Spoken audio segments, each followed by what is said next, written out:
Welcome back to the Spurs DANalyst. Hope everyone's keeping well. So we're back here for my second live stream. So hello to anybody who's watching out there. Please comment throughout the stream, and I'll try and read out as many comments as possible. So yeah, let's go. So I've got a guest on today, a special guest. His name is Matt. He goes by the name of Facts of the Matter. You want to say hello, mate? Hello. Thanks for having me. It's a pleasure to be here. Pleasure. How are you doing, mate? Anyway, how are you? Yeah, I'm good. How's your day? It was a good day. Yeah. Some challenges, but yeah, of course, every day's a challenge, but I'm looking forward to tomorrow. Of course, there's another day, another dollar. How about yourself? How was your day? Oh, busy, mate. Very busy. Yeah. I've been looking forward to doing this tonight. We've got a lot to talk about, a lot to catch up on, because we haven't actually spoke about the game, have we, since the weekend? I don't think. No, a couple of comments on your chat, but we haven't really had a good conversation about the game. So that's what we're doing tonight, right? Yeah, definitely. So so people who are watching, the format of the show tonight is we're going to talk about the game, this Newcastle Spurs game. We're going to review that, and then we'll talk about our thoughts on the club and the current state of the club. Now, me and Matt the other week had a little bit of a Barney over our opinions about the state of the club, and I was thinking I've got to get him on, and we can do this because I thought it'd be quite a good little debate to have. Civil, of course. Of course. No smoke without fire. Okay, well, go nice. Go nice on me, all right? Go easy. I'll go easy. I'll take it slow and let the good times roll. Fair enough. Okay. If we have time, we may touch on the North London derby as well. Massive game coming up in a couple of weeks. So yeah, we'll hopefully wrap it up and talk about that match. But yeah, so let's go. So Newcastle versus Spurs. Well, if anyone's seen my video after the game, I posted it in the evening. I kind of had a bit of a rant. Have you seen it, Matt? I've seen it. I've seen it with my own eyes. Initial thoughts on it?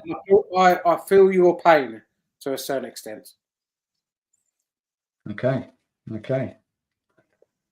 So let me just get some. We're going to go through the lineup first. Let me just get that up. Just bear with us.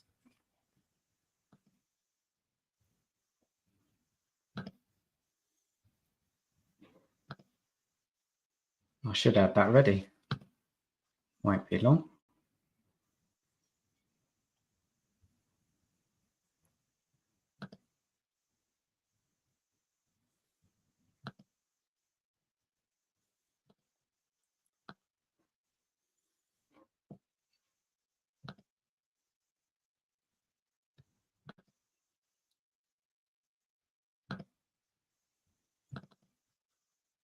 Typical. Can't find it. Matt, you just tell me your initial thoughts on the game, and what about your before the game started? What was your kind of predictions, pre-match predictions? Well, always going into a Spurs match, I always go with my gut feeling. I always follow my heart. And that's why I back Spurs, regardless to what game it is. I hope, that we turn up on a day and win. And obviously, being a Spurs fan for many years, I always follow my heart. So I'm always optimistic going into the games. So I'm always hoping for a result, and I believe we can get a result against most teams. I actually thought we were going to win, actually, and I'll turn out to be wrong, but I saw positives. something to build on. So yeah, I'm optimistic. Yeah, slow down a bit. Slow down a bit. Dave, I just wanted to know your pre-match predictions. So you Okay. expected a win, right? I Is that expect right? a win. Absolutely. Okay. Okay.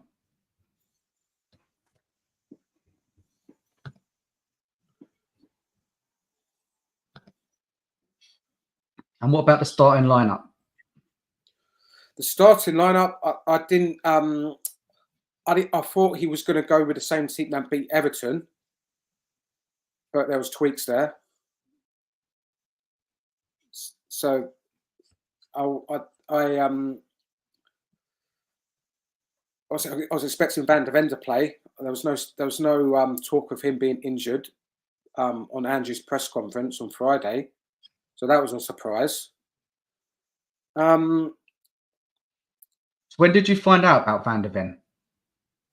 Well, on when I saw the lineup, when the lineups came out at 12:30, not hour before kickoff, I turned on Sky Sports and that's when I saw the team.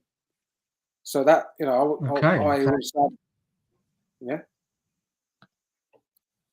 But there weren't rumours though, weren't there? There was rumours that I didn't hear any play. rumours. I mean, being honest, I didn't see any sort of like news before. I hadn't looked at any news. I had a busy morning, and so I switched it on, and yeah, and I saw the team news. And when Van der Ven wasn't playing, I was like, oh God, our best defender. I was like, that doesn't look good. But it was a chance for Radu, wasn't there? So I wasn't that concerned because of what I saw of Radu in previous games and his pedigree, what we bought. We spent big money on him. It gave him a chance to show what he can do. So, I was disappointed Van der Ven wasn't playing, and you don't want to lose your best players, but it was a chance for Radu to step up. Did you think that was going to impact massively on the game though? When you saw him, he was out. Yeah, I did. Oh, of course I did. Van der Ven's is arguably our best player, isn't he? I mean, I think as he gets more experience in the league, he could be a colossus. He could be one of the best defenders in the world. That's how much I rate him. Yeah, he's very good. Yeah, I agree with that, mate. Okay, so here we go. So I've got the starting lineup up here. Starting off with Newcastle. Can you see that? Yep, I can see that. Good. So when I was previewing the match, that was pretty much the lineup I thought Newcastle was going to have. I wasn't sure if he was going to go with Barnes or Murphy, and he in the end he went with Barnes. And he scored, didn't he? What about that? What did you think about the Newcastle lineup? Any surprises there? Anyone you expected to be there or not be there? Well, I didn't actually know Lloyd Kelly had actually signed for Newcastle. Actually, so that was new. That was news to me. I knew Spurs would link to Lloyd Kelly last season. We didn't actually go for him, but it looks like he's ended up at Newcastle now. And I thought Lloyd Kelly was a centre back, but it looks like he's playing in that as a left back. So is that right? So right back. No, he was playing left back. Yeah, he was. I think he was a free signing from Bournemouth. I think. Yeah, it happened quite early in the transfer window. Yeah, of course. I'm looking at the wrong view there, the wrong angle. Okay, yeah. So no, not really. There wasn't too much surprises for me. It was knowing I've got Isaac and Gordon. Two threats with Gomes in the middle. Joe Linton's a handful. Harvey Barnes, we know about him at his time with Leicester. So decent player, good player, quick, and he scored as well. So it was no surprise there. Okay, so let's go and have a look at the Spurs lineup. Now, this one for me, I mean, I couldn't predict it before the game, and I was talking about if Spurs were going to stick with the same midfield as Everton, you know, with Basuma, James Maddison and Kulusevski. But Ange just changed it. Well, not completely, but he decided to play Kulu up front, which I think someone else said to me they should play him up front. And was that you, Tom? He told me I think we should play him up front. I did because he did well in pre-season as a striker. So I thought him playing in pre-season and getting in that position. I know he did well. I think it was the last game of the season against Sheffield United. He scored a brace, didn't he? As a centre forward. So I thought he could do a job there. Yeah, it was you, wasn't it? Yeah, I remember talking to someone about it. I couldn't remember who it was. So Ange mixed it up a bit. He put Sarr in. He put Wilson on the right, Son on the left, Basuma and Maddison in midfield as well. The back was which we all who we thought was going to play, other than Van der Ven being injured in the last, before the game. But yeah, interesting, eh? What did you think when that lining came up? Yeah, well, I wasn't expecting Sarr to play when I saw Sarr come in, and I thought, okay, so he's not going to go as attacking, and which I thought was sensible because of what our last two previous matches at Newcastle, those last two games, where we actually got smashed, trolloped, spanked, slapped, whatever you want to call it. It was, seeing that, and I thought it was play safe, and see if we and get those bodies in the midfield. So it wasn't too much of a surprise for me. Okay, so let's have a little look at. Now, when I was watching the game, I was making notes throughout the whole game, just kind of monitoring so I could remember. So when I was going to kind of analyse the game, do this match review, I had something I could refer to. Now, I have put quite a lot down, so I'm not going to run through it all. I'm just going to point out some key moments in the match. And then after that, we're going to look at the stats of the game and a few other interesting bits of data as well, which will kind of help us give a picture of how the game went. And then we'll look at the data, and then we'll actually talk about the actual, what's it called? Like, the real thoughts of what we thought, and then see if it all matches up or not. Okay.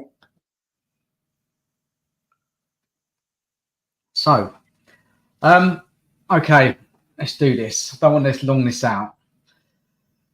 Let me think now. Okay, so as I said, he started off with Sarr in the midfield with Wilson on the right, Son up top.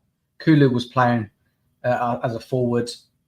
I mean, the first bit of action was on about 4 minutes when Radu had to make a bit of a last-ditch tackle against Barnes. Don't know if you can remember that. I saw that. And a little while later, Son, he gave the ball away outside the box. Do you remember that? Yeah. We should have I do remember that. He tried to take on Isaac, didn't he? He tried to take him on, get it around him, and they got caught out. And then sorry to interrupt. It's all right. And then Son gave the ball away. Can I finish that off? Go on, you do that part then. Well, I didn't mean to butt in there. So yeah, you mentioned, did I see that? And I did see that, and I was like, "Son, what are you doing? Just literally just clear it, get it out. Get it out, get it on the halfway line. Get it out of that dangerous area." And he thought he could take on Isaac, and he got caught out. He got his pocket picked, and he went for the lob, didn't he? The cheeky lob. Whether at first I thought that was like a cross, but I think he actually meant it. It almost caught Vicario out off the bar, and I thought, okay, Son, you're a lucky man. Son, please don't do that again. Yeah, it was dodgy. That shot hit the bar, didn't it? Yeah. So, if at that part in that game, Newcastle, they started off quite fast, I thought, and they were going quite direct, and they were just picking up the second balls and then putting them out wide, and just trying to. They didn't really go through midfield. I thought at the beginning stage of the game, And then I would say round about 12 minutes, we started to get a bit of possession. Yeah. Newcastle then went into this kind of 4-5-1 defending shape. Son had a chance on the left where he was in a good position, but the cross was very poor. And then there was a good tackle from Romero as Newcastle came forward. Newcastle had a flurry of chances. And I think I'm going to bring up this this bit of data here, what kind of help us along the when I'm doing this kind of match review thing. So if you can have a look at this data here, it kind of shows you the early part of that first half where Newcastle were, you know, they were the ones who were more kind of pushing to score, and we were struggling to keep hold of the ball. But then I guess around, you know, the 15 minutes, we kind of got a bit of possession and started putting a bit of pressure on Newcastle. But again, I think, you know, Newcastle were kind of sticking to their way of playing, where they were playing it, they were going quite direct. Any like loose balls. So say, for example, the ball went up into our half, we would like win the header, and then Newcastle were quickly winning that second ball. And as soon as they did that, they were really quick, and you could see them spread it out to the left and the right and just trying to attack us. So they continued to do that, even though when we started having the possession, there was a Wilson shot. Then we had a flurry of chances with Sarr. He had 2 shots. And it was a good bit of pressure. I think it was in about 28 minutes then, if I can remember. Let me just get these posts up. I'm trying to get used to all these posting all these comments. So yeah, let me get a few up. So what I was thinking at that point there, when we got back on top of the game in that second part of the second half, it was so crucial that we scored a goal, and we were just crying out for like a striker, weren't we? Like someone to put one in. And it was just poor decisions, like the final ball, some of the shots from outside the area. The keeper made a couple of saves. And I was just really worried that, you know, if we didn't score in that moment, Newcastle would kind of get a chance. And that's kind of what happened on the 37th minute. It was a clinical goal from Barnes. Poor marking. Players ball watching. And I thought it was quite a tidy finish from Barnes. What did you think, Matt? I did. Yeah, he took it well. He took it well. He took it very well. You know, but at that point, I wasn't expecting it. You know, because I thought we actually got ourselves in the game possession wise. We were pressing them. We were pinning them in, and we had a good period of the game, didn't we? At that point, I thought it was a run of play. You know, my honest opinions on that, and I mentioned it to my dad, was that Romero, I think he just went on a mazy sort of like press from the. I think if I can remember rightly from that, we give away a set piece. I think a doggy had given away a foul on the other side, and it was a meaningless foul. He didn't have to make that foul anyway.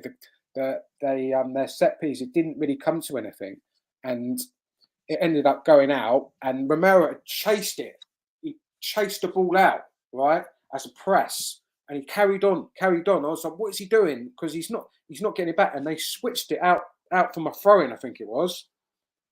And Romero, because he had pressed all the way up, he wasn't back in time to be in the centre, you know, to make any to help with the defence. I think you had Porro in there. I think you had like Saul, you know, covering him. So I think Romero really didn't do himself any favours there, because he really didn't have to make that press like up. He just followed the ball out like 10 seconds before they scored, and he wasn't back defending where he actually should be. And I think that's wasn't it? That's when they scored. But I do believe if Romero had gone on that mazy sort of like press, he tried to chase the ball out, right? He followed the ball, so you can see it. You know, his drive. He wanted to, you know, win that ball back. That's what Romero's like, and I admire Romero. But I don't think he had to do that, because if he would have just like this, you know, just slowed down a little bit, you know, watch the game and get into the centre where he didn't really, where he should be defending attacks. So, I don't like to point the blame. You blame Romero there. I do, yeah. And I think if I think for me, the guys, there was a number of players there. I thought there was a number of players who kind of contributed to that goal. It's just ball watching, just not marking, and so that was that really. So I mean, coming to the end of that first half, I'll move this along quickly. Otherwise, we're going to be all day chatting about it. I would say I thought, overall, some good possession from us, but we didn't capitalize on the chances that we created. I thought Newcastle were defending quite well. They looked more organised in the defence than us. However, I thought Newcastle, they did struggle to keep hold of the ball, and were really quite reliant on just quick transition attacks throughout that first half. So yeah, it was disappointing to go 1-0 down, especially when we had quite a lot of the play and we did have some chances. But as I said, we were kind of like crying out for someone to put the ball in the back of the net, and some of our forward players, the wingers, they just weren't, just their final third, they weren't good enough in my opinion. What do you think, Matt? Just kind of summarising the half. I agree. Obviously, we missed a centre forward. I do think Johnson did make a difference when he came on. I did say he shouldn't be starting; he should be coming on as an impact sub. I think being him coming on as an impact sub, I think he really changed the game. If I'm totally honest, and credit there where credit's due, because he played a part in the goal. He caused them problems on that right. Because Kulusevski came inside, didn't he? They had something else to think about. Porro was pushing up, and I think Johnson, if it wasn't for Johnson on that game, I think he was dangerous, and I think that's his best place. He's just coming on as an impact sub, and when defenders are tired, he could scare the life out of defenders when they're tired because he's pacey. But I'll stop you there, Matt. You're getting ahead of the match there, but yeah, we'll come back to Johnson. Yeah, we need to talk about that guy a bit more later after we've kind of reviewed the game. I'm just looking at the comments here, and I think some of them I'm gone back to nearer the end of the match review because they kind of summarise our performance in the end. So I'm going to come back to some of them. So people in the chat, Alex, Mad Dog, I will, get your comments up and kind of address them, and hopefully it will tie it all into what we're talking about. So yeah, second half starts. I would say we got caught quite early, didn't we? We started off well. Started off with the possession. We're trying to attack Newcastle, but there was a couple of occasions when Isaac he almost broke free, and there was a good tackle from Radu, what took it out for a corner. So this high line that we play, it was risky, and we were coming on. The pressure was building. Wilson had a chance in I think 53 minutes with a miss. We were dominant in possession. I think Son had a shot. Then it was the chance with Maddison. He had a shot. It was saved. Brendan Johnson was there. He kind of scruffed that shot. Do you remember? It kind of hit into the ground going towards goal. Was that going in? I don't know, but Pope made a bit of a mess of it. And then it was an own goal, wasn't it? By, what was their centre-back called? Burn. Yeah. Yeah, he put it into his net. But I thought at that stage of the game, we were deserving a goal and we deserved to get back in the game. We pinned them back. Newcastle couldn't get hold of the ball, and all they were really trying to do was get a quick transition, catch us out with the high line. So then I was like thinking, come on, we got that goal now. Let's go on and get another goal. And time went on. I think Porro had a shot, and then it kind of deflected off a defender, hit the bar. I mean, we were creating chances, but none of them were really that clear cut. Is that what you saw, Matt? Yeah, it wasn't really clear cut. You know, that we had the ball in the box in good positions, didn't we? You know, but we just didn't have anyone in there to put the ball in the back of the net. I mean, I lost count the amount of chances Johnson was flashing that ball in. Obviously, Odeberg should have been running a Son. You know, him being a striker who likes to score. Kulusevski was playing a bit too deeper at that point, and we're getting in some good positions. So yeah, I do believe that if we did have a fit centre forward, I think we would have scored. I know we would have actually scored. Actually, I mean, I'm just trying to remember back now what I was saying, and I touched on it on my my match review, like that evening after the game, and you know, when that second half started, I just didn't know how we were going to score. To be honest, I just didn't see how he would do it. And then there was in the back of my mind was, I was just worried that Newcastle would get another goal and catch us out. So unfortunately, we didn't get a goal when we were on top. And it was just Johnson. I thought Johnson was so wasteful in that second half. He was in so many good positions. There was another Wilson miss. Maddison had a shot, and it was a good save from Pope to his left. And I just had it in the back of my mind that we just weren't. I was just so worried that Newcastle were going to score, and that's what happened. And Isaac on the 78th minute, as a great through ball from Joe Linton, exposed our high line, and it just was so easy for Newcastle, weren't it, to get that goal? And after Newcastle got that goal, they didn't let us back in that game. We made some changes, but didn't make any impact at all. And I just thought our attacking play was just poor, wasn't it? I mean, what I liked was the possession, and we kept Newcastle pinned in, was all good.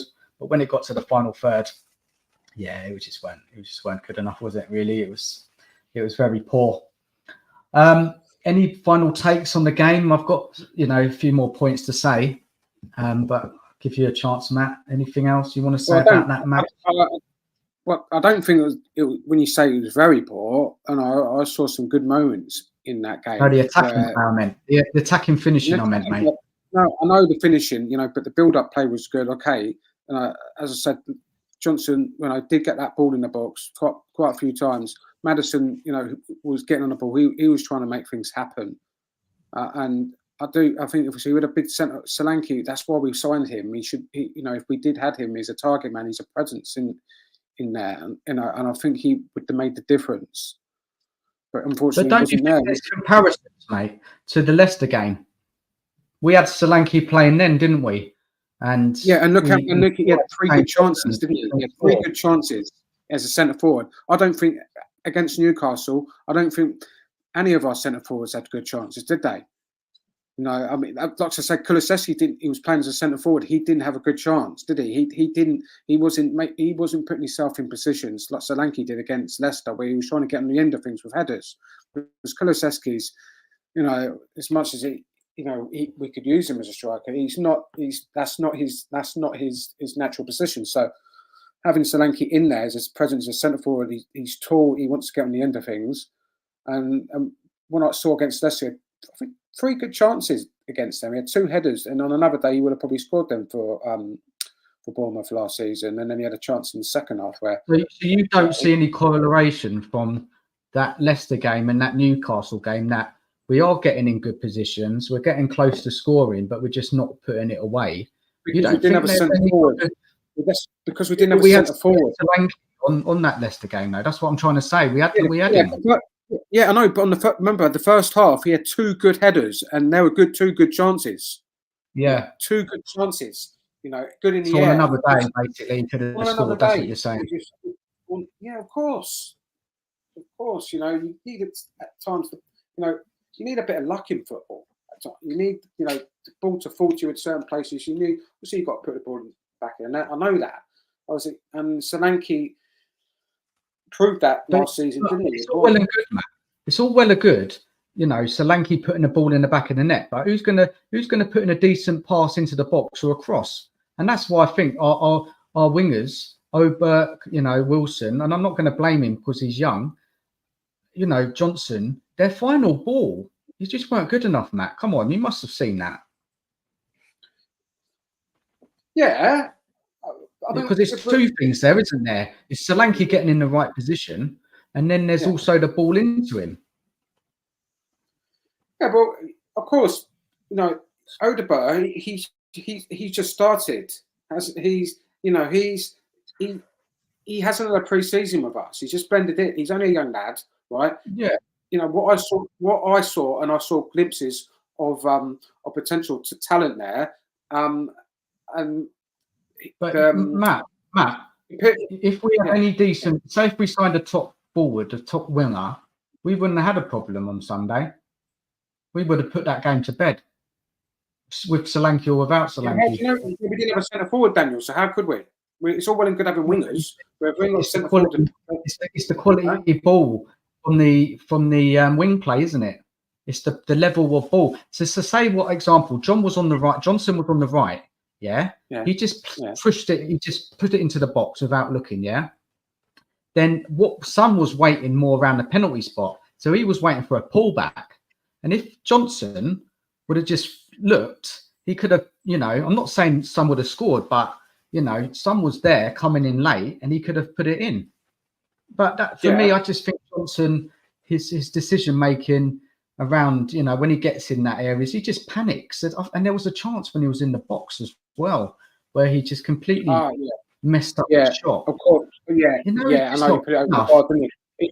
It did the hard. It did Liverpool, huh? Yeah. He did the hard part, didn't he? Sorry, Matt. I was saying Johnson, he did all the hard work, didn't he? At that point, he got the ball down, he controlled it well. All he had to do is put it, and he tried to put it in the top left-hand corner. He put it over the bar. But I know it's not good enough. But what Johnson did, he came on and he did make a difference, didn't he? You can say he made a difference because he was probably our most threatening player in that second half. Even though look at that comment. He was wasted. Matt, look at that comment. Johnson, the face puller killer. This guy, he's got some sense. He's got a good sense of humour there. Very funny. He does look like he could get into the Backstreet Boys, couldn't he? Back in the day, he's a good-looking lad, old Brennan. Anyway, mate, we get a bit caught up on these forwards. That for me, they're not good enough, and it was a reason why I felt that we weren't clinical enough in that game, and it's going to be a problem for us this season. And I mean, we'll come on to that a little bit more, but I just think if we play anyone decent, man, it's always going to be a struggle. Maybe Solanke will help a bit, but again, my worry is the quality of the pass cross from the wingers. Are they going to be good enough? Well, we'll have to wait and see. But I have my revelations about this. There's some more points I wanted to mention about the game. Let me have a little look at my notes. I think because I've been very negative and I've been very critical about that Spurs performance. I did want to pick up some positives from what I saw, because I think it's only fair. We have to look at what we did okay in or well in the game. So I thought, good. We kept the ball well. Possession stats were extremely high, but that was the same as last season at Newcastle. I felt we didn't get bullied this time. I thought we gave as good as we got in the midfield battle.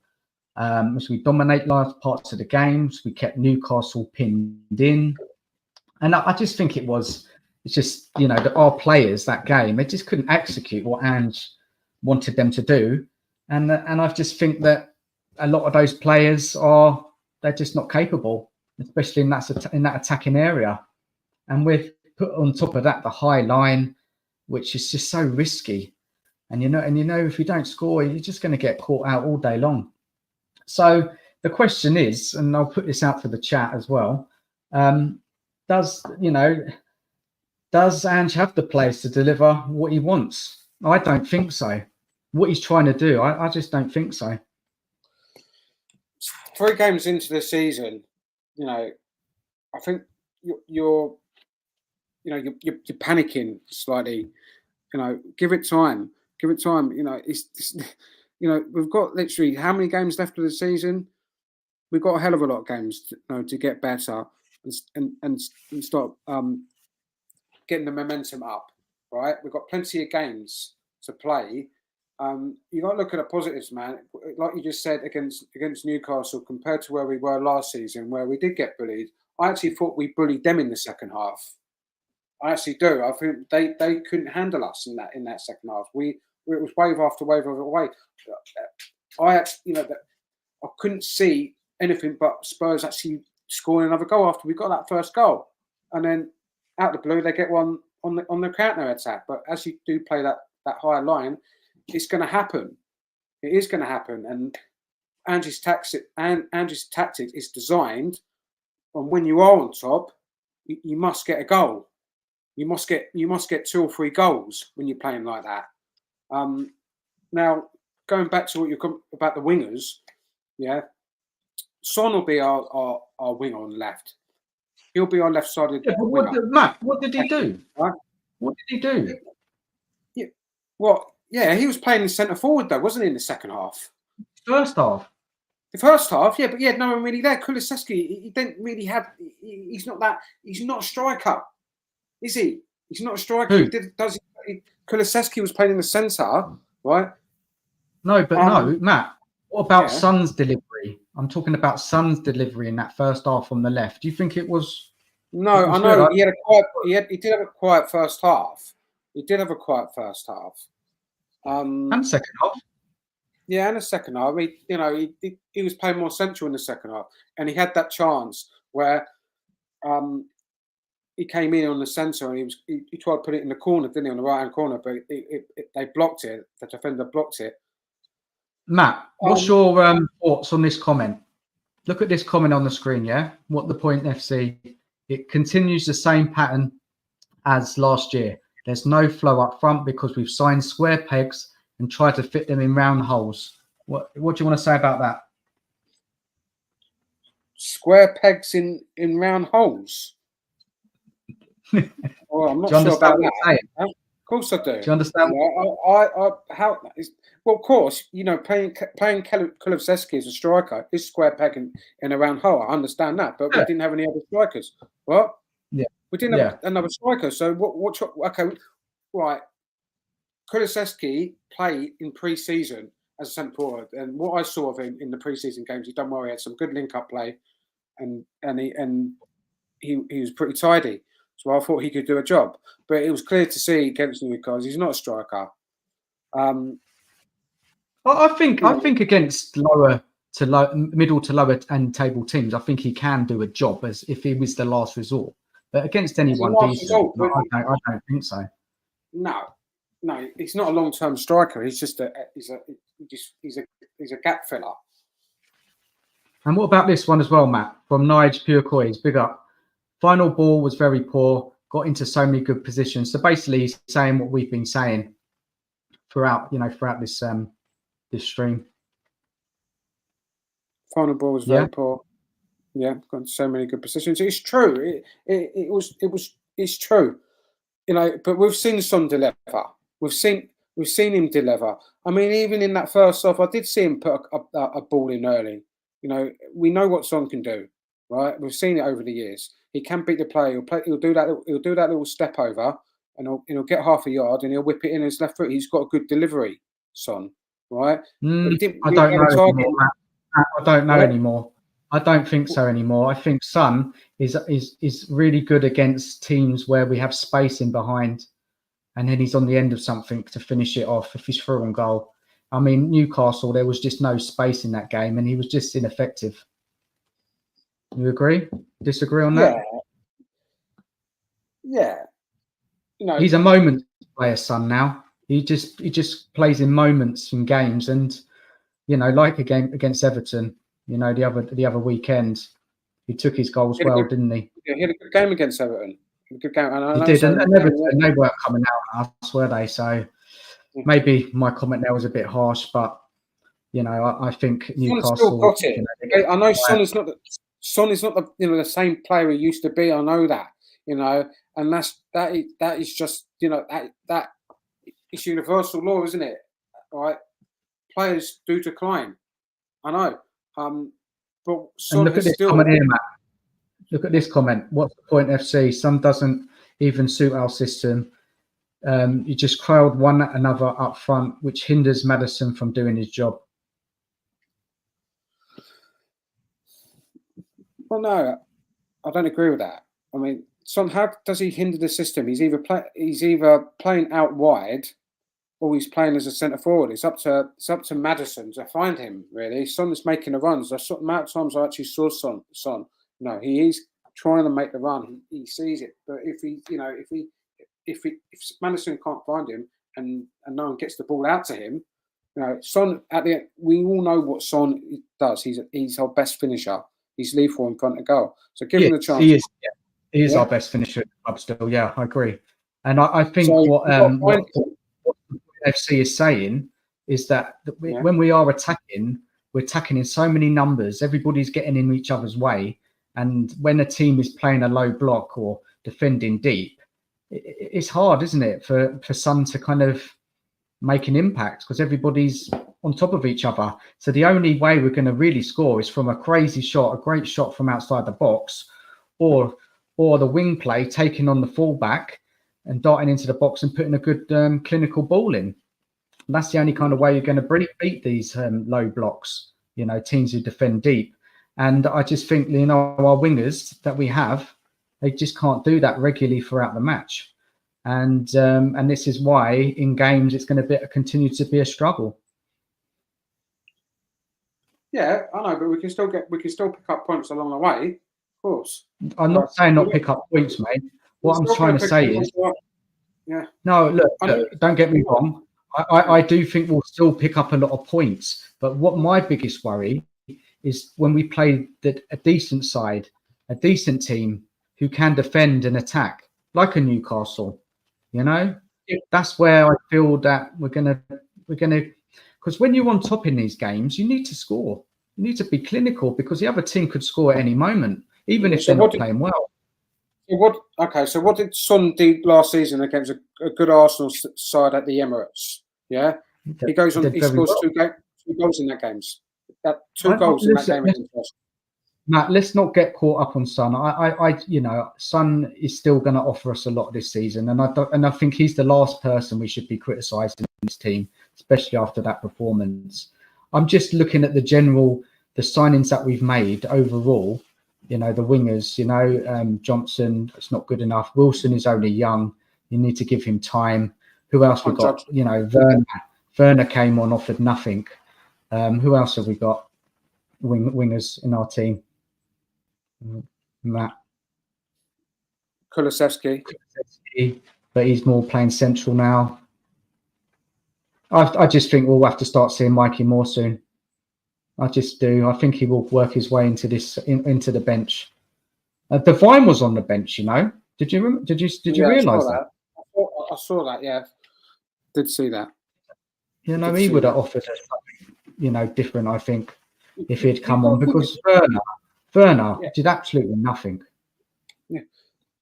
No, I know, but Werner, you throw Werner on like he got like the last like 5 minutes or 6 minutes, didn't he? He didn't get a lot of time. Werner, and obviously Werner is not, you know, he's not the future. You know, he's only on loan to the end of the season, and we'll probably say no to him. But that's just there to make the numbers up. Yeah, you throw him on the last 10 minutes or so when you're searching for a goal. It's just not good enough, is it? That's not good enough. I know you say it's not good enough, but what do you expect? What I mean, the signings, mate. The signing that we made. That's what we've got. This is what we got. We've got to work with what we've got. We've got to work with what we've got. And it's down to Ange to coach these players. If he's a good enough coach, we know he's a good man manager, right? He knows. I believe he will get the best out of this group. He'll get the best. We didn't have one clear shot. Look. Look what this guy says. Yeah. We didn't even have one clear shot. We didn't even have any clear-cut chances. So what coaching is Ange actually doing? Yes, we did. Yes, we did in the first half. We had Saar had 2 good chances in the first half. Outside the box, mate. I'm talking about in the box. I think this is what this guy's saying. You know, clear-cut chances on goal. Can you remember any other than Johnson's big miss over the bar? Well, this is the challenge, isn't it? When you're playing against a low block, you know, we need our Madisons. You know, we're going to need our Sons. We're going to need our Odegaards, right?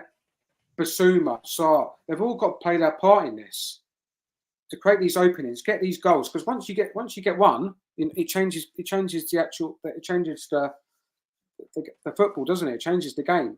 You know, we're on top, right? Therefore, the other team, we're on top. Say we're playing away, they've got to open up more. You know, they're chasing the game. Then they're looking for a goal, right?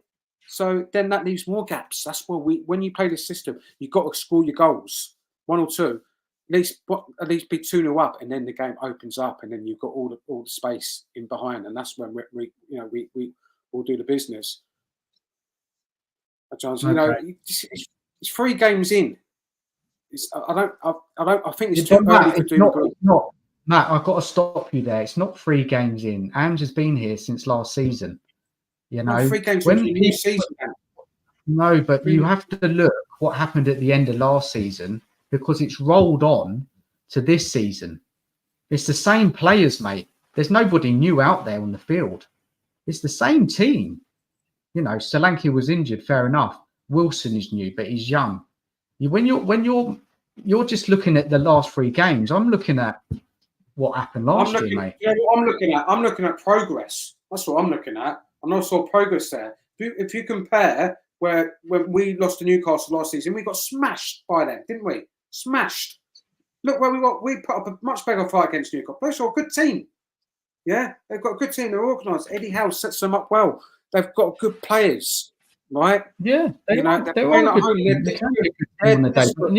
weren't in a good moment, mate. Newcastle weren't in a good moment. There was a comment earlier in the chat. Newcastle were there for the taking. They ain't started well this season. Oh, and that's what I'm saying. The second half, we should have scored. We dominated that second half. You know, you look at the positive from what we were doing in that second half. We were getting the ball. We were putting them under pressure. They couldn't cope with us in that second half. If we had a centre forward, Slanky, it would have been a difference. Maybe. I need to see it. I just have my doubts. You know. I think you know my opinion on it, on the transfer window.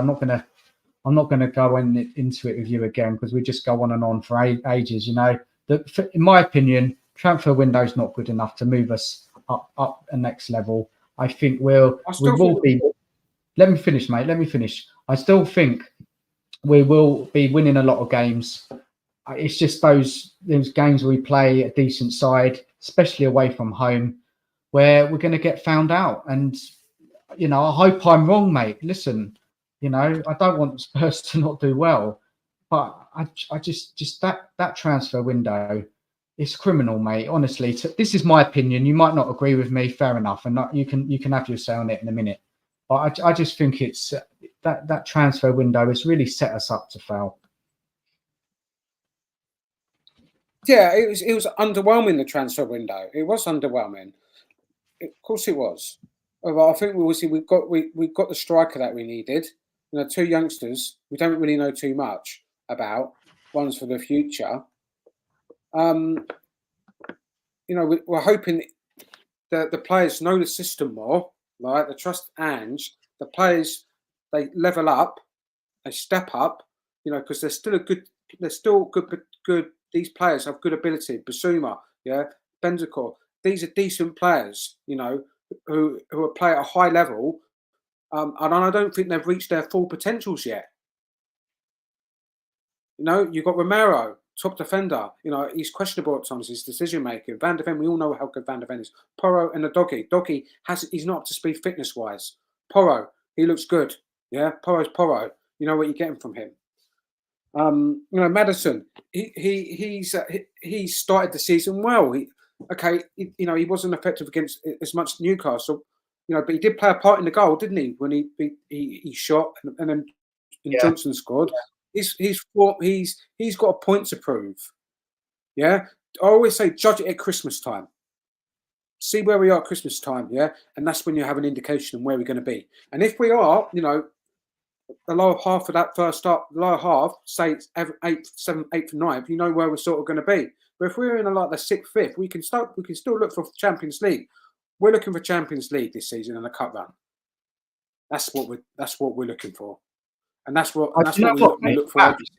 Matt, I forgot to ask you at the beginning of the stream. Sorry, mate. I was supposed to ask you what actually was your expectations for the season. I know you just said it there. Again, I always aim high, and as always, I always try to follow my heart and say Champions League, because I just think you're looking for a Champions League. We're in the Europa Cup. You're looking for progress, aren't you? So obviously, the next step up from Europa Cup to the next step up to that, which I that's what Levy loves, isn't it, mate? Levy, he loves that Champions League, doesn't he, mate? Yeah, that's all he wants. Champions League. Yeah, he's a happy man. He's a happy man. That's all he wants, mate. He doesn't want to win anything, does he? Yeah. No, he doesn't. And as I said, it's sad but true. I think as much as we love the club, and we want them to succeed. I don't think we're ever really going to get true success, until he sells the football club, I'm afraid. And it's but I still, along the way, I still think we can sneak a couple of trophies, sneak 2 or 3 trophies along that journey. Is that hope though, really, or is that really? It's hope. Of course, it's hope. It's hope. Yeah. Look at our record. We haven't won a trophy in 17 years now. It is hope, but it can happen, can't it? It can happen. It all depends who you draw on the day, what team shows up in the final, what's how the team is set up, and you just hope. And we're just hoping he can take us on to some glory. And I want him to succeed there. And if it doesn't happen this season, so be it.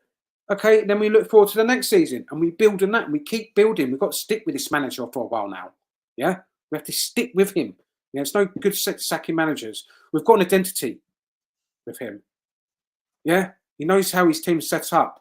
Right, that's true. That's how we're playing. Yeah, and that's it. Right, we stick to our guns. He's focused, and I believe in it. You need to know your identity and what you're doing in any walk of life. If you know what you're doing in life, you have that focus on who you are and what we're supposed to be doing, right? It becomes a lot easier. But mate, I'm looking at Ange, and he looks a bit fed up, mate, after his interviews. Don't you think? Well, of course. Well, not against the Everton already. He's always got his head down after an interview. After his interviews, he's always got his head down. He never looks at the camera. That's just how he is. He probably doesn't know. Which manager likes the media anyway? No one likes the media. People deal with Matt. That's not what I'm saying. I'm just saying he just looks a bit exhausted already. I mean, can you answer me this question? Right? Remember Ange last season? He was giving it large, weren't he? He was giving it large. He was saying, "Yeah, next season we're going to try and win the league. We're gonna attempt to win the league." Is he living in cloud cuckoo land? No, he's aiming higher because he's got high expectations. Yeah, but then the transfers, they're not ready-made players to come in and take us that next step. He's just accepted failure. He has. He's accepted it. Okay, well, look at Leicester. Look at Leicester. How did they win the league? Huh? Yeah. What's that? It can happen. It can happen. You can have a freakish season where teams tail off. They don't replicate that. Mate, no, sorry. I've got to stop you there, mate. Do you really think Man City, Arsenal, Liverpool are going to tail off? They're on it. No, but we've seen it before, haven't we? We don't know what's going to happen in the future. I mean, I know you're hopeful, but that's deluded, mate. Yeah.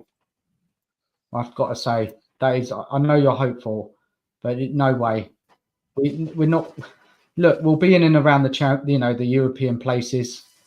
I do think that still, but we're we're not challenging for any title anytime soon. Not going to the happen transfer yet. window. Okay? Maybe in 2 or 3 years' time, but then Andrew would be gone by then. He would have got fed up. You know, Andrew's got low expectations as well, and I think he understands this now. You know, he probably had a good idea when he was walking into this job. Oh, okay, you know, it's a poison chalice. You know, no one ever wins at Tottenham. You know, we've had successful managers haven't won at Tottenham. You know, proven track records. But you know, I back myself. I believe myself to do a job, and I'm going to take this opportunity by the scruff of their neck. This is a good point, Matt. Look what Mad Dog said. It's a good point.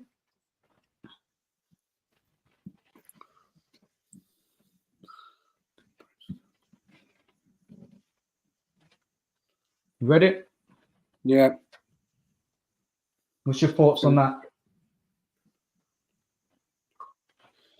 Well, it's exactly. Look at the positives there, don't you? He's just 2 in 3 games.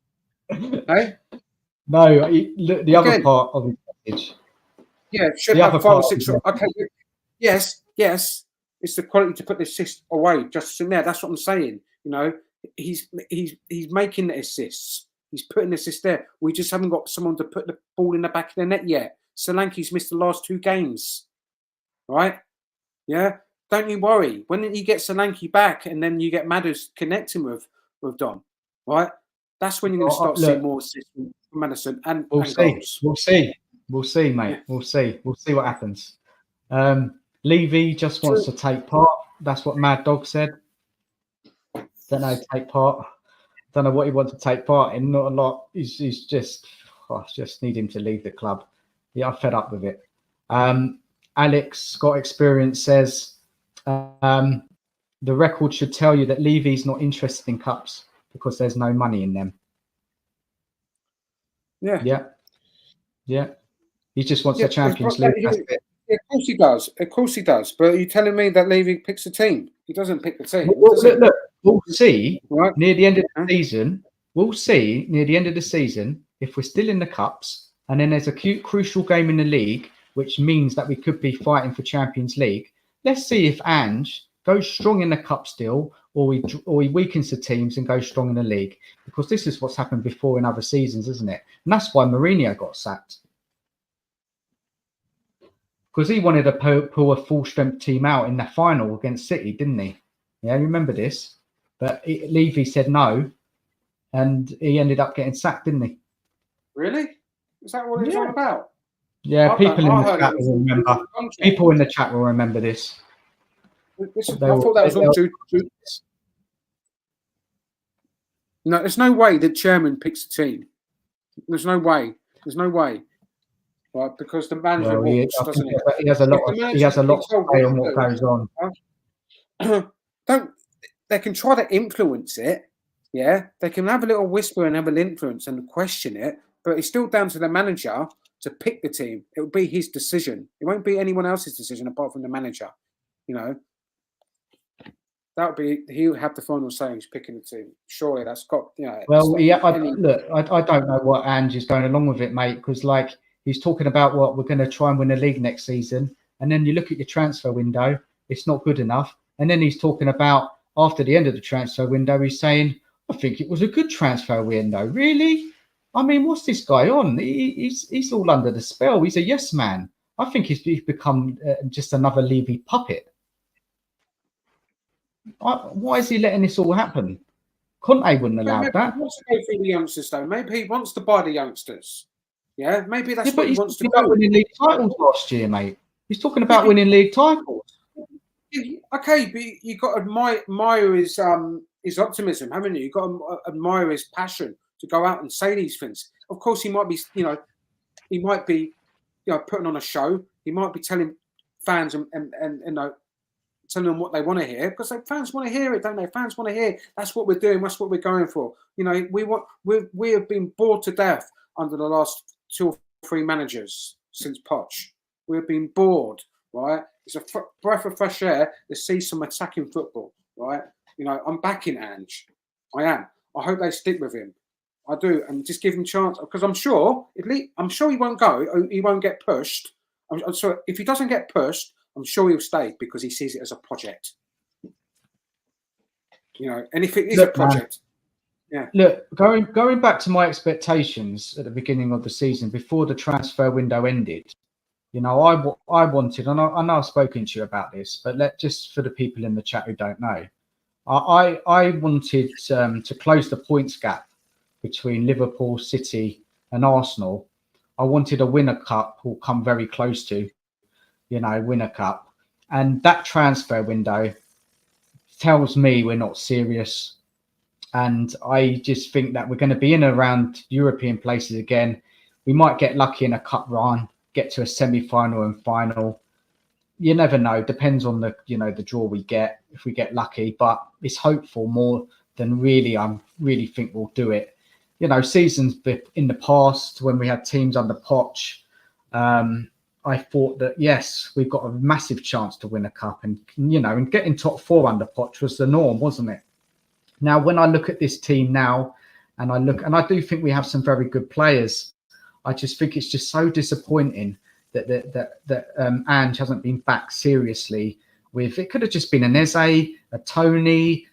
There's so many out there, so many good players who could have come in straight into this team, 3 or 4 players sprinkled in, and then we would have been able to push on to another level. We've got a good base there from last year.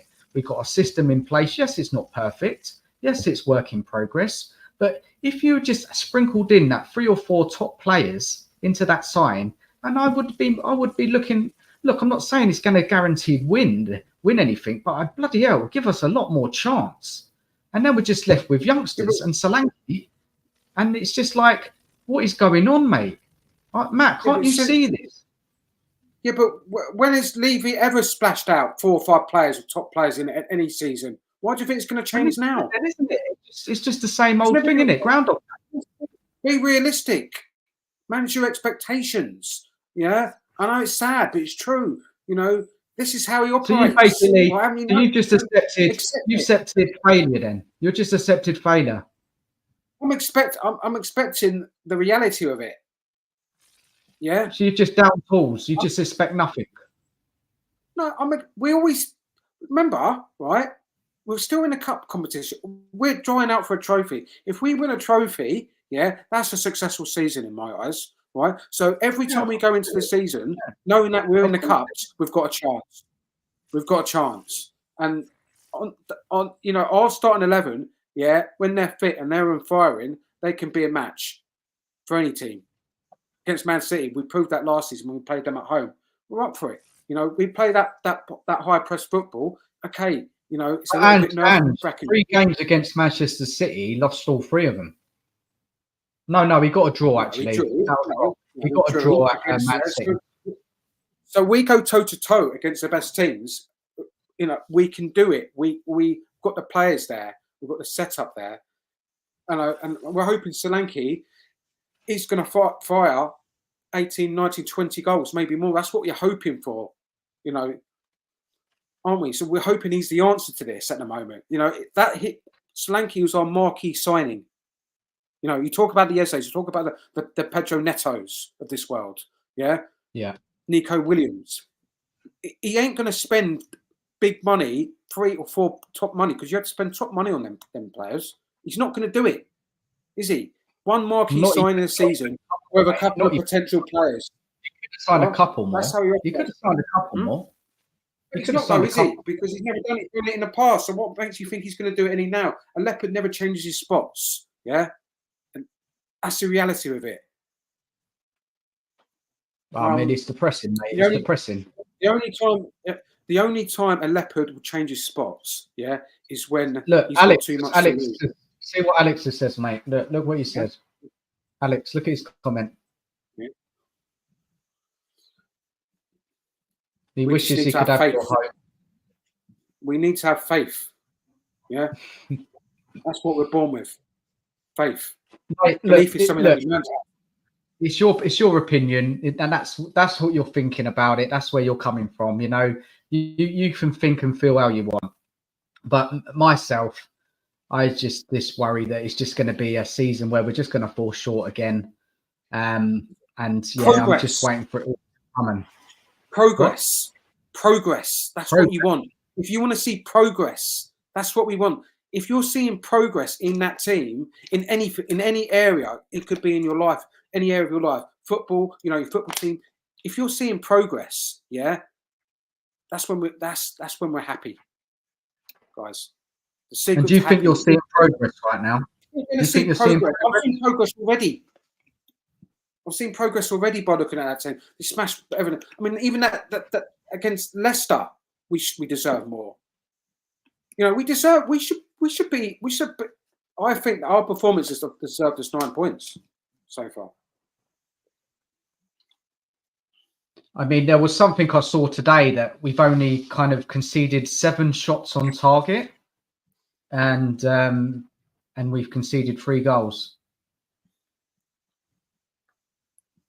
What do you think about 3 that goals? stat? We conceded 3 goals in 3 games. Out of 7 shots on target in those 3 games. Yeah. How do you read that stat? What do you think about that? So, yeah, that's good, isn't it? So that's not hot. So we've conceded 3 out of 7 chances. Yeah, and we've had something like 35 shots away from home. Listen, Matt, yeah.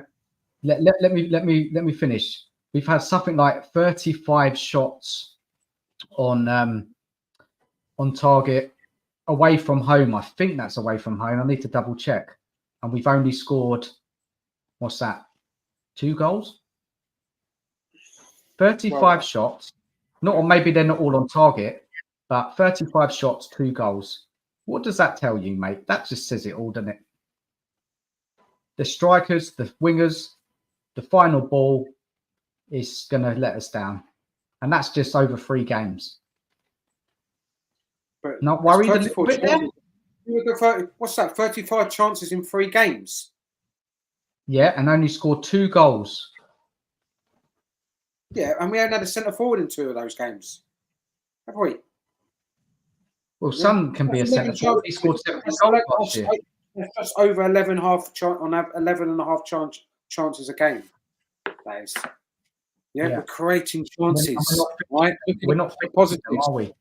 Yes, I know that, right? And that's why we bought a decent striker in to go and put the ball in the back of the net. A striker. Are you saying, Matt, that when we don't have Solanke, we don't have anything? I'm afraid not at the moment. And that's why we bought Solanke, because of his injury record. Obviously, it's unfortunate how it's worked out where he's had that injury. Yeah, but it's what about the pigeon? What about the pigeon? The pigeon. Well, he can still put the ball in the back of the net, but the problem is Richarlison doesn't stay fit. If he could stay fit, he could get you a few goals along the way. He could chip in with goals, right? Because we saw it last season. He done quite. What did he score? 16 goals or something last season? No, so 12 goals, I think. 12 goals. Yeah. Well, compared to last season, the season before when you got 1. But he's just always injured. That was progress. That was progress. That's what I'm saying. We need to see progress. If we're not seeing progress, then okay, we're digressing. We're not getting better. But if you can see progress, we can be optimistic and positive about it. We look at it that way. If we're making progress in areas, it doesn't matter if we're creating more chances. The team is understands Ange ball. He understands how we play. We have an identity. We're getting stronger. We're more competitive in games, right? If we can see that, it's 3 games in. I just think it's too early to jump on the bandwagon and say, "Oh, Ange this, Ange that." He's not being bad.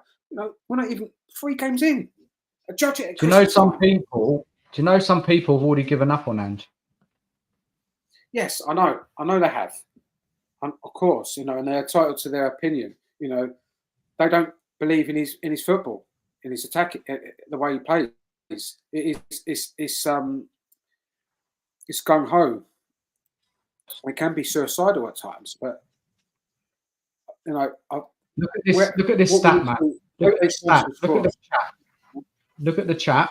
Look what Mad Dog says.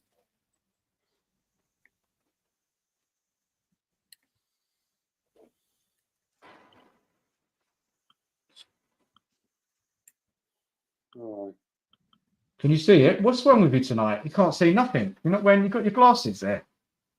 No, I can't. All I can see. You've got all glasses. I can see. Yes, I can see, but I can't see all the comments. No, the one on the screen, mate. One going across the screen. Sorry.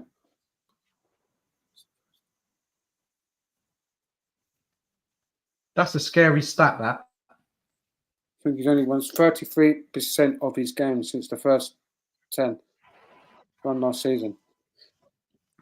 Yeah, we had injuries, didn't we? At that point, the season was disrupted. We didn't play a lot of football. A lot of teams were playing football in between. We had a lot of breaks, didn't we? It was stop, start, stop, start, stop, start. There wasn't any flow.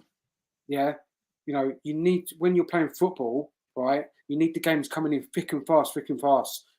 So the players are comfortable playing. That there worries me. That worries me. I have to say, that's terrible. 33% of his games won since the first 10. I thought it was not the best, but I didn't think it was that bad. If that's, that's the stats. You're looking at stats, and stats do give you a reflection on where we are and that. I get it. But at the same time, I see it in my own eyes. I always judge it on my own eyes, and I compare where we are and see what football we're playing and what we're doing with it. What we're doing and what we're trying to do. Yeah. And look at Alex. What Alex says here, mate. Look at Alex here. Yeah, that's terrible form, and any other manager would see the exit door with that record. The thing is, look at it. No manager's given any time, though. No manager's ever given any time. This is Tottenham Hotspur, right? Right. This is a team that hasn't had success for years. We're starving for success. We can't continue the same pattern, right? Just because a manager has bad form. He's only been at the club a season. He always says he does it in his second season. Right? Give the guy a chance. Matt, I don't blame Ange. I do blame him for not speaking out and being a bit of a puppet. But I don't blame Ange. I blame Levy for not backing him, not giving him an Eze, not giving him a top winger. Not getting cover in the centre midfield. Somebody experienced, somebody who can control the ball in the game. Keep it ticking like a DM. Matt, let me finish. Let's do like a DM who can break up play, who can dictate play. Somebody like a Rodri. I know not that level. Somebody like a Partey for Arsenal. You look at Liverpool, they've got loads of playmaking midfielders in there. And then I'll move over to the left back. If Doggy gets injured, we're looking at Ben Davies to cover. If Van der Ven gets injured, you're looking at Radu to come in, which is not a natural on the left. So you had Romero there the other day, didn't you, playing on the left? So that we're falling short, just getting a basic cover for a left back. Look, on the right, we've got Porro, we've got Spence. Spence, I don't know how he's going to get on. But, I mean, there's just holes in that team. And it's not fair to have the youngsters come on and save us. Don't get me wrong, they could be amazing and they might do really well. But it's a lot of pressure on them, isn't there? To come in and step up and cover the likes of Basuma, Bentancur. Cover Maddison. We're competing. We're a team that should be competing close to the top of the table as possible, getting in the Champions League, winning a cup. And for the board and Ange to come to some kind of agreement that these young players are going to be able to get us to that point is delusional. I'm sorry, it's delusional and it's not right. Okay, well, maybe he's low. Okay, then maybe Levy's lowered his expectations then. Maybe Levy said, okay, let's not worry about the Champions League. With Europa Cup's our level, right? Let's just go out and we're a Europa Cup team. We've got more chance of winning that. He's turned around and said, Champions League, we're not even going to win it anyway. Let's go out and win it. I want to win the Europa League, mate. I want to win it. I expect us. Yeah. I expect us to get out of that league format. And I expect us to get, if not to the finals, and win it. Yeah. Even with this team. So if we don't do it this season, we do it the following season. We get stronger. Yeah. But Matt, even without the top signings that I've talked about, that we should have brought, I still think the team is good enough. As long as we don't get too many injuries in key positions, I still think I expect us to go far in that competition. Looking at the other teams in there, you've got no Champions League teams falling out into it this season. It's just the teams in it are competing for it. You've got the likes of what Man United were up against, who are, they're all over the place at the moment. So, I mean, I expect us to go far in that Europa League, and in the cups, it depends on the draw, but I expect us to get close and win it. I don't expect us to win it because I just think we just haven't got enough cover in key positions, and expecting a lot for the youngsters. So don't get me wrong, mate. I am being very, very critical about the season ahead, and the board, the worries, and all of that. I do still expect something, but I'm not certain at all, and it could be just another kind of disappointing season like we've had for the past 17 years. No trophy. Yeah, I know, and we've seen it all play out before, right? So let's be honest about it. It wouldn't be a surprise, would it, if our season does fizzle out at the end of the season? But what we do, we keep the manager and we go again. We build again, But it's key that we need to keep the manager. If we're going to sack the manager again, well, I've lost hope altogether if we do keep sacking the manager. We must keep the manager. There's no point sacking the manager and starting again and starting again and starting again. I just think we need to build. I don't agree on sacking the manager. Not right now, but I do have questions. I do have questions about the manager, mate.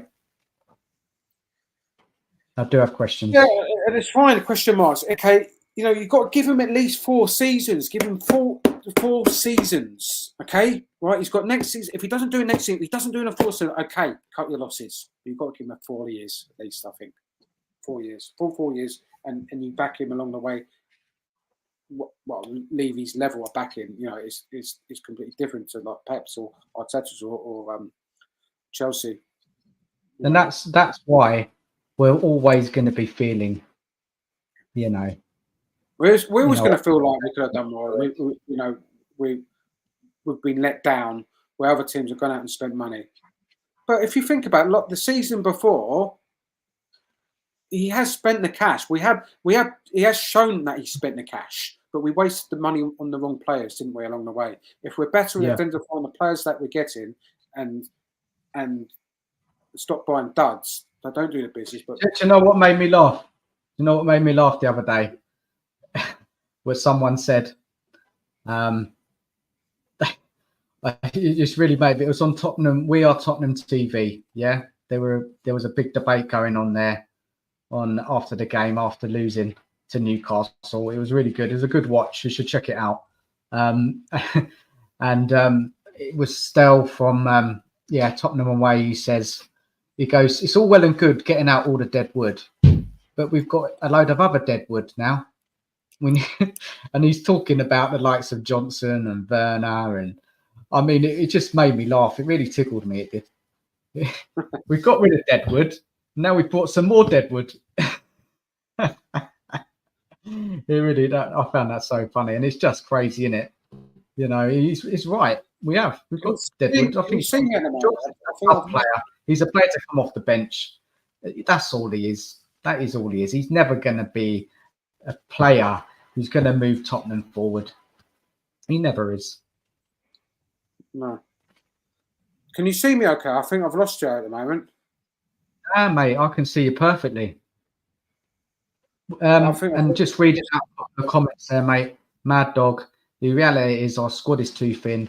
There's not enough quality. The ownership will have to change hands if we're to move forward. Definitely agree with that. Spot on there. And another one is Mad Dog again. We're all in Levy's prison and can't escape. God, that's funny, man. I've been in prison since I've been 21. I remember when Levy Levy first took over the club under Alan Sugar, and the first appointment he made, he brought Hoddle in. He thought Hoddle was going to save us, and that didn't last, did it?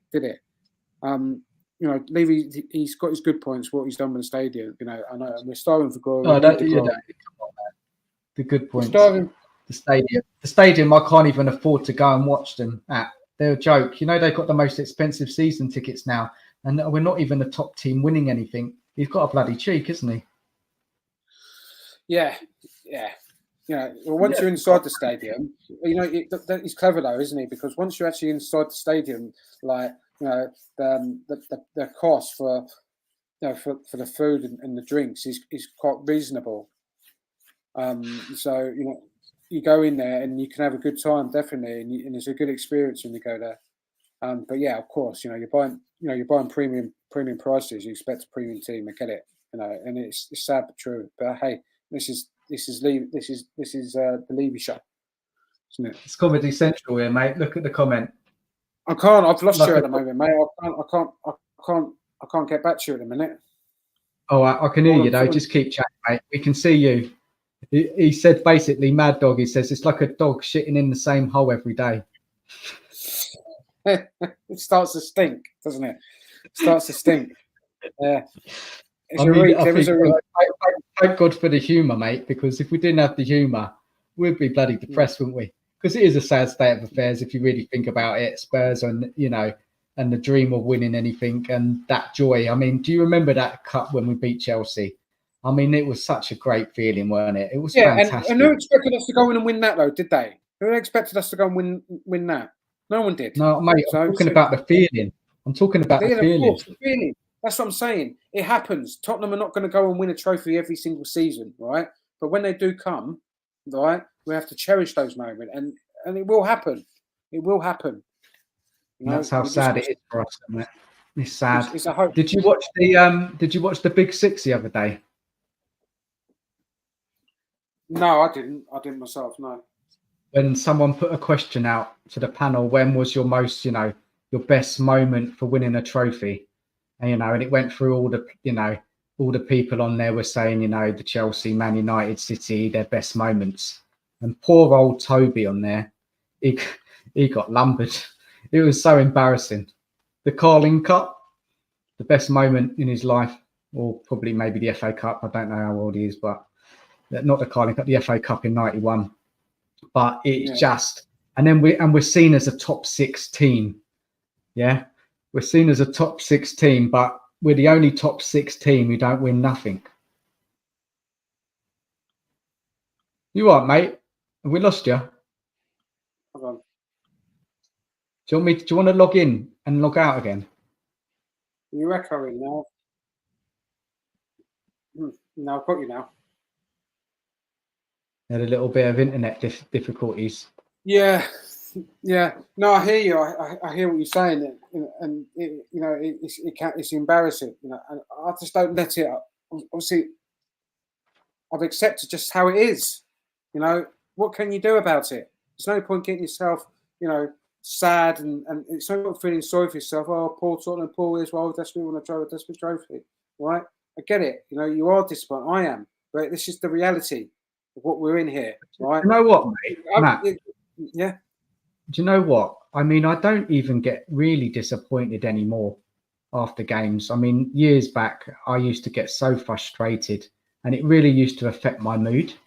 Now, don't get me wrong, like when I'm doing this YouTube now and I'm analysing the games, I get into it and I get disappointed.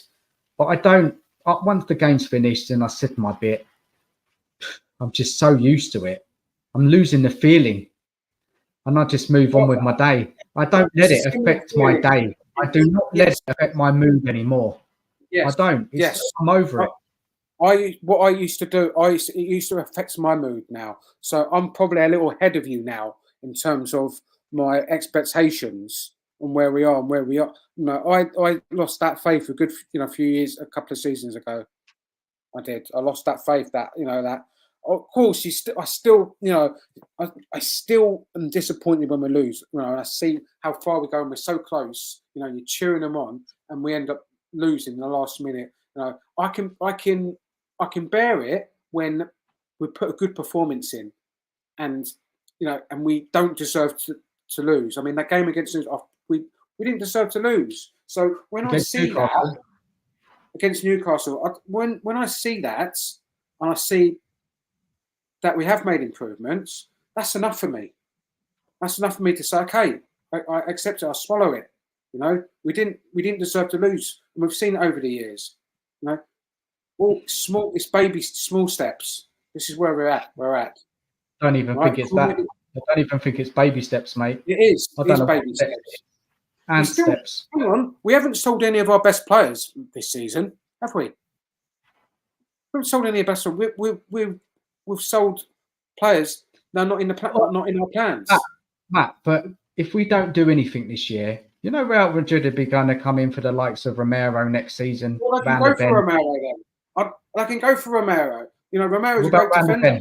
But what I've seen of Romero this season, right? Yeah, he ball watches. He loses his concentration. Okay, he stopped that game. I mean, where he used to go steaming in challenges and get himself sent off, he was reckless. It was like a bull in a china shop, right? But what I've seen now, slowly, I've seen him like losing his concentration here and there and stuff, and going off in tangents. Like, he's cost us. He's cost us games this season. If I'm honest, I think Romero's cost us points. All right. What about Van der Ven? Say if Real Madrid come in the summer, £100 million bid. He's under contract, Daniel. We don't have to sell him, do we? Do you think Levy will turn that down? £120 million for Van der Ven? No, but Real Madrid are not going to spend £120 million on Van der Ven anyway. They're not going to spend that sort of money on him. Well, Van der Ven, he's not the finished article yet. He's not. He's a great player for potential, but he ain't world class yet. A couple of years then. Oh yeah, of course. And I don't blame him either if we haven't made any progress. But that's football, isn't it? That's just a cycle in. That's the name of the game. Your best players leave. It's different. Spurs cycle. It's Spurs cycle of failure. That's what it is. But look, let's not dwell on this anymore. I think we kind of wrapped that up really well. It was a good debate, Matt. I've got to be honest. I enjoyed it. I don't know about you. It was good fun. And the comments as well in the chat, man. They're killers, man. Very, very funny. Yeah, I'll pay attention more. Yes. Huh? Sorry if I didn't see all the comments. I was looking at the wrong. I was looking at the comments on the right.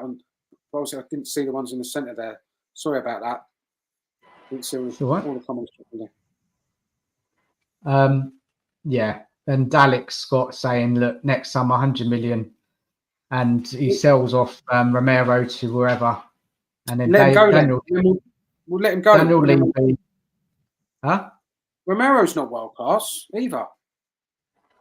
Romero's I'm not saying world class, but he's one. He's a player that I heard Real Madrid were talking about this season, and Levy wouldn't sell. But what I'm just saying is, it's a point, isn't it? Say if we do sell a good player in our team, whoever it is, for a lot of money, Levy is not going to go and invest that back into the team, is he? He's not. He's going to build another hotel. You have got to keep hold of your best players, and I do believe Romero. He's playing in London. He's playing. He's on like outstanding, super. Better than excellent wages. He's on. He's not. There's no reason for him to leave. He's actually living in London. He's playing at a top football club. He's got the resources. All we need is just see progress and sprinkle our players here and there. It's all 3 years. And I'm sure we'll be challenging again. All right, mate. Look, let's wrap this up now, mate. Last thing we're going to touch on is the big North London derby in a couple of weeks. What's your thoughts?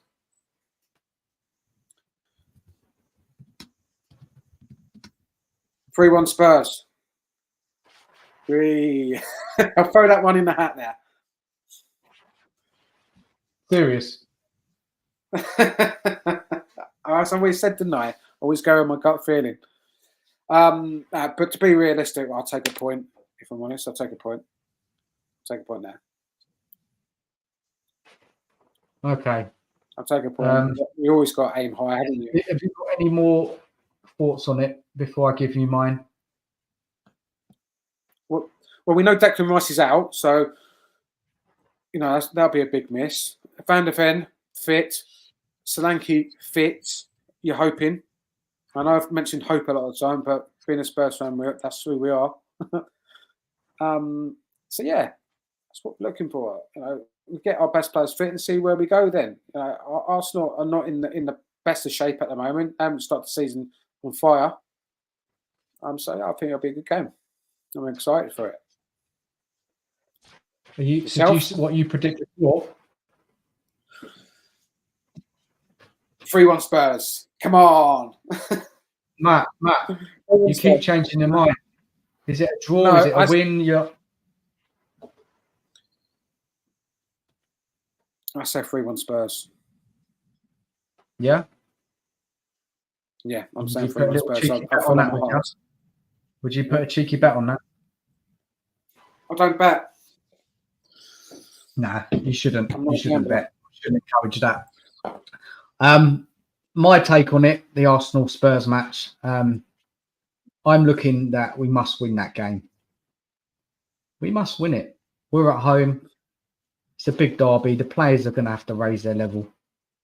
It will help if Solanke's back, but it's all going to come down to if we're going to put the chances away and how we defend our set pieces, because that's one of Arsenal's weapons, isn't it? Their set pieces. Because if you look at the game last season, we didn't play that. It's not like Arsenal were opening us up. Hold on one second, Matt.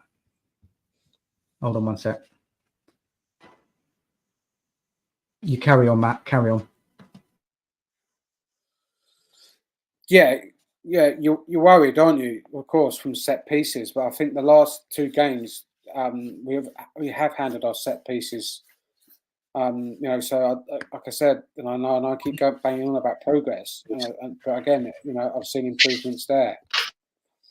I've seen what we've done better at defending our set pieces. How we let ourselves down last season, where they identified Vicario as our weak link from the corners, so they'd crowd around him and really start getting up in his grill. So it caused him discomfort, didn't it? He wasn't sure to come out. He wasn't sure if he was coming to catch, and he lost a bit of confidence from that. But again, like the last two games, you are worried from set pieces, but hopefully we've learned our lessons and we've got better. What I did notice about our corners, actually, we've been taking a lot of short corners, haven't we, recently? When it's out, it hasn't really resulted in much, has it? No, but it's not good. It's not a good thing, is it? Yeah. Well, yes. What are you hoping for then? What's your predictions? Yeah. Well, it's my prediction, and I don't know. We must win it, whatever's going on with the club right now. We must win it, but you never know, do you? We need to. We have to win because of what's happened. We lost to Newcastle. We drew at Leicester. I just can't stand us losing another game to Arsenal. It's more kind of a pride thing for me. Look, I don't expect us to outplay them. Bragging rights. Yeah, I don't think we'll be able to outplay them. Yeah. I just think Arsenal, even though they had a bit of a dodgy match the other day, they're still a good team. They're a well-organised team. They've got a system. They've got some players who can cause us damage. Yes. And I just think that, if Arsenal are on their game, it should be quite straightforward for them. But it's a derby. We know, we've seen what's happened in the past with derbies. We can win. Yeah. But we're not favourites. So again, it's more hope for me when we talk about that game. Yeah, exactly. And we've seen it before. If there's a little glimmer of hope, there's a glimmer of hope, isn't there? Normally, that glimmer of hope normally is a little man standing at the end of that tunnel, holding a candle, waving a £5 note. Yeah, that's that glimmer of hope normally, isn't it? But hey, no, we've got Timo, look what Alex said, mate. Look what Alex said. With Tima and Brenda running in straight lines, we can run in straight lines basically against Arsenal. Bloody hell! I just they hope won't be starting. They won't be starting. That's for sure. They won't be starting. Yeah, we pray. If we've got a fit team, there'll be Son out on the left. They'll put Odegaard out on the right. They'll have Solanke up top with Saab, Basuma, and Maddison. That's where I think they'll go. And then Van der Ven, Romero, Porro, and If Doggy it's fit, if Van der Ven's fit. If Van der Ven's fit. Yeah, okay. And if he's not, and what I saw of Radu, and by the way, I didn't mention Radu much. I thought he was probably, other than was he Johnson, I thought done one in the second half. But I think he was our best player. I think Radu. Those last ditch challenges. He's a good defender, isn't he? You know, he could. If you go and sell Romero for £100 million, you've got a ready-made replacement, haven't you? You've got a ready-made replacement with him. And what I saw of him, he looked better than Romero actually. And he's younger. Your horses, mate. He's Hold younger. your horses. Hold your horses. We don't know that. We don't know yet. We haven't seen enough of him, and he's only young. You know, I think he's only 22. Exactly. But you know those challenges. That one on Isaac, he came running in. You know, he's no slouch, is he?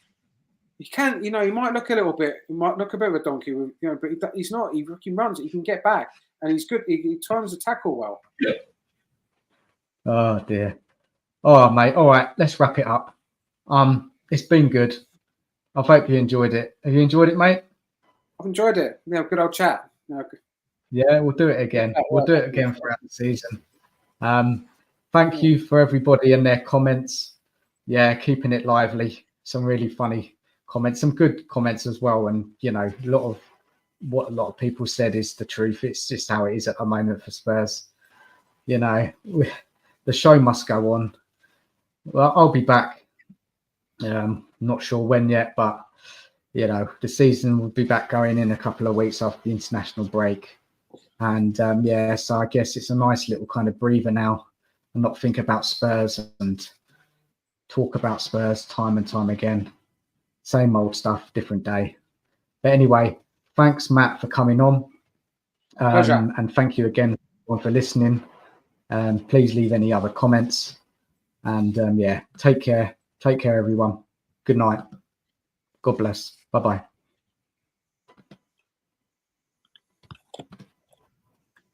Matt, stay on.